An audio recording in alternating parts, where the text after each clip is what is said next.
Hello everyone, Silent here, and welcome back to another episode of Bugrock of the Week. Today we're going to be taking a look at the dozens of new bug fixes in the newest 1.18 betas. Everything from small bugs to feature fixes, and tons of other things in these updates have been fixed. Bug fixes are of course one of the most important things in the development cycle for Minecraft, and I feel like we should honor that in today's video. Whoa, that's some weird terrain. While today's video is all about new bugs that have been fixed, I'll have another episode releasing shortly on bugs that have not been fixed yet. So if you're playing in these 1.18 betas, let me know about any bugs or issues that you found on the pinned comment in the comment section down below. Bug finding and reporting is one of the most important things that the Minecraft community can do when it comes to new updates that are in development. It helps find the bugs, of course, and make sure that developers are aware of the bugs, and it helps prevent those bugs from becoming part of the new update when they are released in full. If you're interested, there's also a video in the upper right about how to report bugs and everything that you need to know about bug reporting. Let's start things off with some nice world generation changes. First of all, the Hodos, aka the spiky terracotta things in the Badlands biomes, now once again generate. There's a bug for a little while where these things were just not generating at all. And I think we can all agree these Hodos are definitely the highlight of the Mesa biomes. Like, they are just so cool looking and they offer so many different build opportunities. And honestly, they're just a very unique thing of Minecraft as well. So I'm glad that they are back and here to stay. Another generation bug fix regarding the Mesa biomes is below Y0, you will no longer see these really weird stone pillars that would generate inexplicably for no real reason. Here's a couple screenshots on screen of what they look like. Kind of an interesting bug, but a really fun one to demonstrate is the fact that lightning no longer has a shadow. So if we throw a channeling trident on that, you can see that we get ourselves a lot of lightning really quickly and absolutely no shadows on the ground. You know, I was really hoping that that would burn down the outpost, so I'm just gonna help it along a little bit. I only have one thing to say for myself. We all know that they deserved it. We have a small bug fix to the warped Nelium. Whenever you bone meal this, you can now get these small little Nether Sprouts, which are these ones. And the reason why I bring this up is this could actually hurt the rates of our bone meal farms that used warped Nelium. So previously, if this stuff did not generate, that would leave an extra room for another root or another fungi to generate. And of course, the fungi and the roots pop off when pushed by a piston. However, the Nether Sprouts do not pop off. So we might see a small decrease in the rates of our bone meal farms. The Elytra bug that's likely been annoying you for months has been fixed, and that is the bug where when you deactivate your Elytra, you are still a single block tall. This is rather useful in some situations because it allows you to walk through a one tall area. However, your head is then inside of the block and you begin suffocating if you're in survival. Overall, pretty annoying in a lot of different situations. So this bug should no longer happen as of 1.18. They've also fixed another bug with the Elytra, so as you can see, I can now fly into a wall or otherwise take damage while flying, and it will no longer deactivate the Elytra. This is especially useful in nether tunnels, where if you fly up against the ceiling and take the occasional suffocation damage, you will no longer stop flying from that either, I would assume. Overall, these two Elytra bug fixes are super nice to see.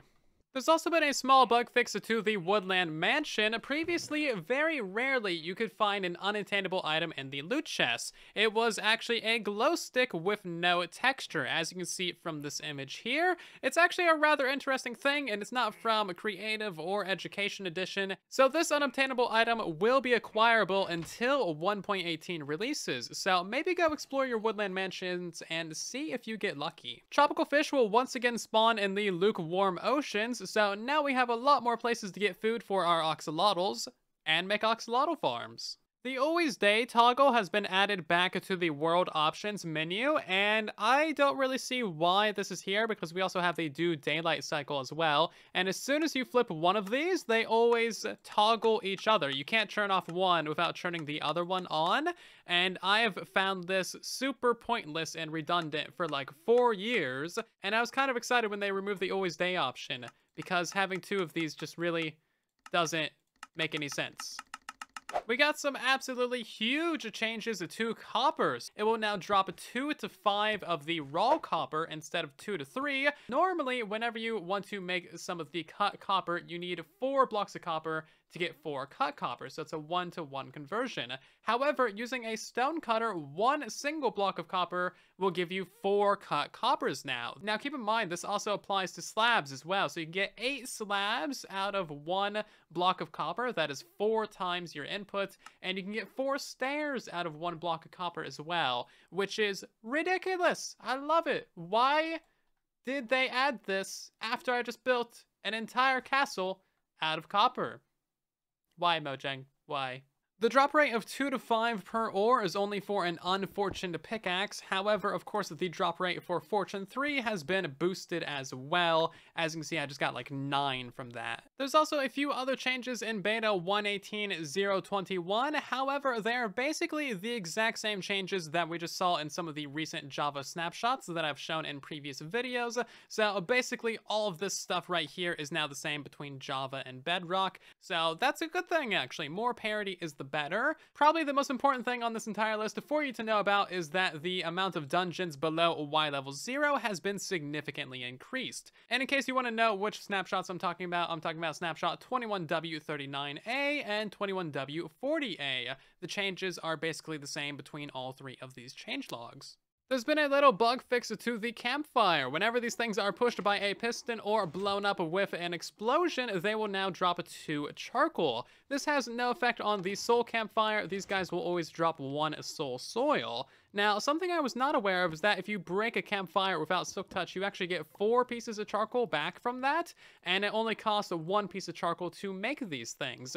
Now, it's actually cheaper to make a campfire and break it if you're going for charcoal, because the 3 sticks is cheaper than any other fuel that you would need to smelt the 3 logs to begin with. So, consider this next time you're in need of a little bit of fuel. We have a nice little update for you map makers and creative users. The light blocks will now properly survive being blown up by TNT and various explosions. Previously, these things would get dropped off as items, and then survival players would be able to collect them. But as you can see, they are now a blast proof. Another oceanic change of this update is the fact that glow lichen will no longer generate at the bottom of oceans. So previously you could find it sprinkled around in areas like this, but those will no longer be generated. So glow lichen will no longer generate in the oceans, and it also no longer generates above ground either, meaning that this stuff should be limited to just cave systems. We have a slight change to the strongholds. You'll no longer find these things that just kind of generated floating mid-air in the large caves and caverns. Previously, if you had like a super large cavern, you could find some just kind of hanging out like mid-air, and that should no longer happen. We also have a slight tweak to the underwater caves and aquifers. There will now be the occasional magma block down there just to aid in exploration and survival. I haven't been able to find any water caves in this world. However, here is a lovely little screenshot from the bug tracker demonstrating this change. There's been a small but noticeable tweak to village generation. The village buildings will now carve less of the terrain around them, which should make for some more natural and a little bit more interesting villages.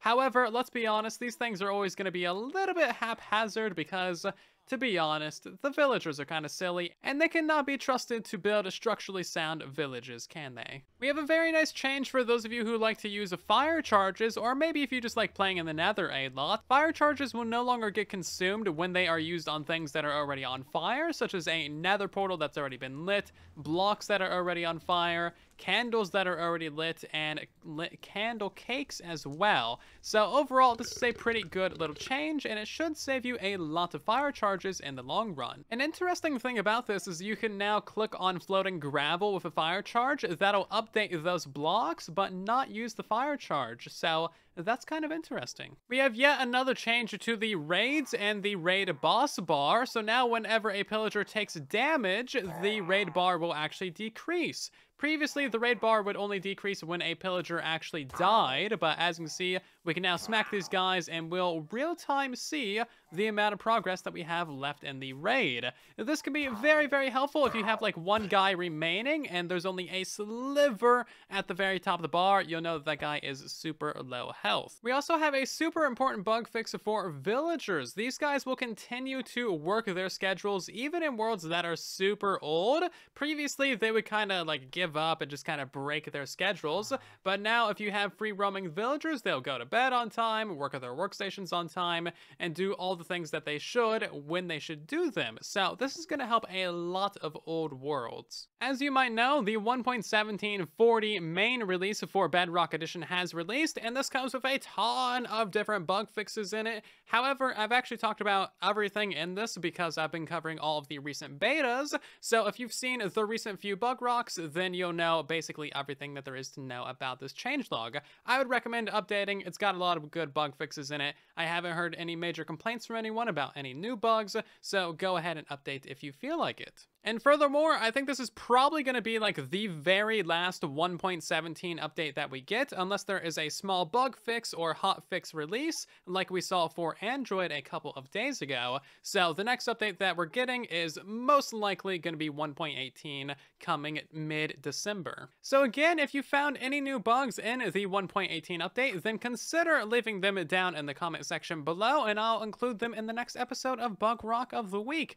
But otherwise, that's going to do it for today's episode. I hope that you have greatly enjoyed. If you have, then consider leaving a like or possibly subscribing. It's the two best ways to help out the video and the channel a ton. So thank you so much for doing that. And otherwise, I'll see you guys down in the comments and in the next one. And then there was silence.